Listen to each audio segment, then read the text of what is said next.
ये एक तल्ख सच्चाई है, ये कड़वा सच है कि लोग एक ताकतवर व्यक्ति के साथ खड़े होना पसंद करते हैं। यही बात अंतर्राष्ट्रीय स्तर पर भी लागू होती है। सारे देश ताकतवर देशों के साथ ही खड़े होना पसंद करते हैं। कमज़ोर के साथ कौन खड़ा होना चाहता है? अब आप पूछ रहे होंगे कि मैं क्या कह रहा हूँ, तो मैं इसका मतलब आपको बताऊंगा। उससे पहले एक छोटी सी गुजारिश है कि अगर अभी तक आपने हमारा ये चैनल सब्सक्राइब नहीं किया है तो उसे कृपया सब्सक्राइब कर लें। एक बेल आइकन का बटन होता है, उसे दबा दें, जिससे आपको इसके नोटिफिकेशन मिलते रहें। और ये वीडियो आप जब पूरा देखेंगे तो आपको समझ में आएगा कि मैं क्या कहने जा रहा हूँ। मिडिल ईस्ट में इन दिनों रॉकेटों से हमले हो रहे हैं। फिलिस्तीनी हमास गुट के आतंकवादी इजराइल पर रॉकेट बरसा रहे हैं। जवाबी कार्रवाई में इजराइल भी पीछे नहीं है और वो लगातार गजा पट्टी इलाके में बम बरसा रहा है। कई इमारतें उसने तबाह कर दी हैं। 2007 से गजा पट्टी इलाके में हमास का शासन चलता है और इजराइल इसको स्वीकार नहीं करता। अल अक्सा मस्जिद से शुरू हुआ विवाद, जो कि पूर्वी यरूशलेम में है, वो विवाद अब बहुत खूनी रंग ले चुका है और इसके एवज में जो मारकाट मची है वो पूरी दुनिया देख रही है। अभी कल ही एक ऐसी बिल्डिंग को तबाह किया गया जिसमें अखबारों और मीडिया हाउस थे, उनके दफ्तर थे। 1 घंटे पहले एक इंटेलिजेंस अफसर का फ़ोन आया कि इस बिल्डिंग को खाली कीजिए, हम इसको गिराने वाले हैं। उस बिल्डिंग के मालिक ने रिक्वेस्ट की कि कृपया आप ऐसा न करें, लेकिन उसको मोहलत नहीं दी गई और उसके बाद उस बिल्डिंग को गिरा दिया गया। इजराइल ने ऐसा क्यों किया ये मालूम है आपको? बल्कि उसने ऐसा इसलिए किया कि जो प्रोपेगेंडा उसके खिलाफ चल रहा था पूरी दुनिया में, उसको लग रहा था कि हमारे खिलाफ प्रोपेगेंडा चल रहा है और जो हम लोग कर रहे हैं उसको पूरे दुनिया देख रही है, इसलिए शायद उसने ये कार्रवाई की है। हालांकि इस कार्रवाई को बहुत जस्टिफाई करार नहीं दिया जा सकता।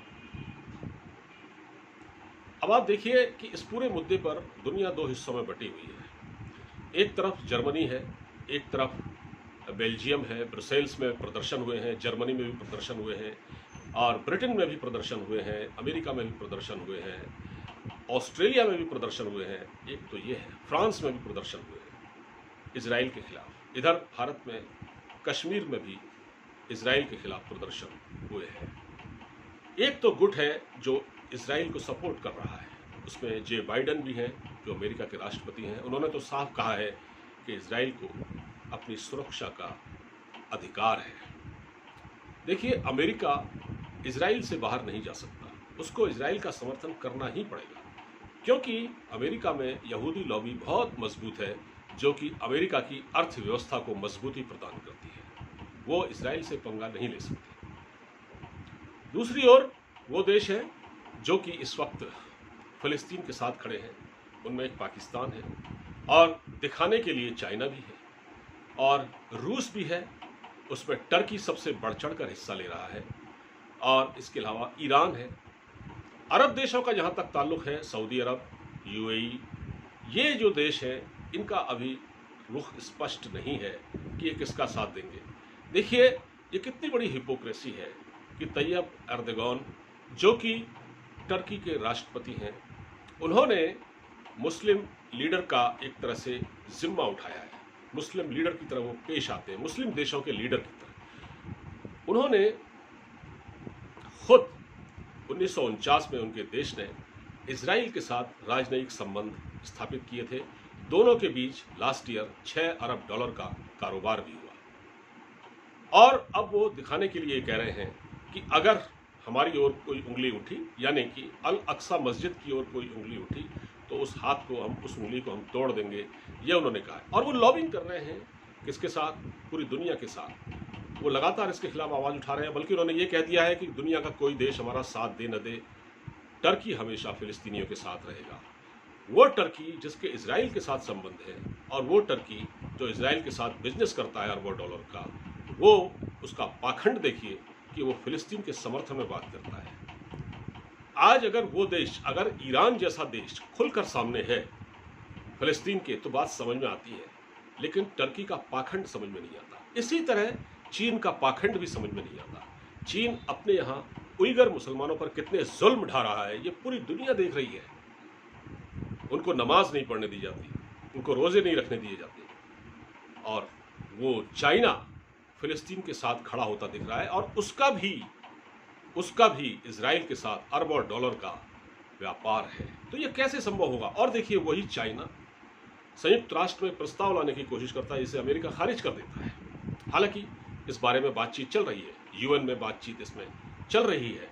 इवन अरब देशों ने भी सिर्फ दिखाने भर के लिए, क्योंकि उनके भी इजराइल के साथ रिश्ते हैं, उन्होंने भी सिर्फ दिखाने भर के लिए एक मीटिंग बुलाई है। और इस मीटिंग में क्या होता है ये तो नहीं मालूम, लेकिन ज़्यादा कुछ नहीं होगा। एक कंडेम कर दिया जाएगा, निंदा कर दी जाएगी, उससे ज़्यादा अब तक कुछ नहीं हुआ। 2014 में भी यही हालात बने थे इजराइल और फिलिस्तीन के बीच में, जिसमें बड़ी संख्या में बच्चों को मारा गया था और बड़ी संख्या में बड़े भी मारे गए थे। बहुत नुकसान हुआ था, बहुत जनहानि हुई थी, उस वक्त भी कुछ नहीं हुआ। तो मुझे ये सवाल उठाना एक लाजमी है। मैं इस सवाल को उठा सकता हूँ कि क्या इजराइल का कोई कुछ बिगाड़ लेगा? क्या इजराइल के खिलाफ कुछ प्रतिबंध लग सकते हैं? मुझे नहीं लगता, क्योंकि उनकी लॉबी इतनी तगड़ी है, अंतर्राष्ट्रीय बिरादरी में उनकी इतनी पैठ है। हाँ, रही बात भारत की, भारत क्या करेगा? क्योंकि भारत ने अभी तक अपना ज़्यादा रुख स्पष्ट नहीं किया है। हालांकि उसने ये संदेश भेजा है और कहा है कि इस फसाद से कोई फ़ायदा नहीं, मिलजुल कर इस मसले को हल किया जाए। यूएन में भी भारत ने बात की है, लेकिन अभी ये पूरी तरह से स्पष्ट नहीं है। लेकिन भारत, क्योंकि इजराइल से सीधे टकराव मोल नहीं ले सकता, इजराइल और भारत के संबंध बहुत अच्छे हैं। ये तब से हैं जब से नरसिम्हा राव भारत के प्रधानमंत्री हैं, और उनके ही समय में इजराइल से भारत के राजनयिक संबंध स्थापित हुए थे। ये क्रेडिट नरसिम्हा राव को जाता है और इस रिश्ते को इस सरकार ने बहुत मजबूती दी है। और इजराइल वो देश है जिसने करगिल की लड़ाई में बिना शर्त भारत को समर्थन देने की बात कही और कहा कि आपको जो चाहिए हमसे लीजिए, जो हथियार चाहिए हमसे लीजिए। अभी चीन ने जो गालवान घाटी में जो किया, उसमें भी इजराइल पहला देश था जिसने कहा कि जिसने खुलकर भारत का साथ दिया। तो हम इजराइल से सीधे कोई टकराव मोल नहीं ले सकते। भारत हमेशा शांति की बात करता है और इस मुद्दे को भी, ये जो मुद्दा है इसको कोई विरोध प्रदर्शन हल नहीं कर सकता। दुनिया में जहां जहां विरोध प्रदर्शन हो रहे हैं फिलिस्तीन इजराइल के खिलाफ और फिलिस्तीन के समर्थन में, ये प्रदर्शनकारी प्रदर्शन करेंगे और अपने घर बैठ जाएंगे। बल्कि ये लोग फिलिस्तीन के कॉज को ऐसे प्रदर्शन करके, ऐसी नारेबाजी करके, ये एक फिलिस्तीन के कॉज को नुकसान ही पहुंचा रहे हैं। ये मसला तब हल होगा जब फिलिस्तीन और इजराइल साथ बैठेंगे, बातचीत की टेबल पर आएंगे और उसमें अमेरिका को मध्यस्थता करनी होगी पूरी ईमानदारी के साथ, तब कहीं ये मसला हल होगा।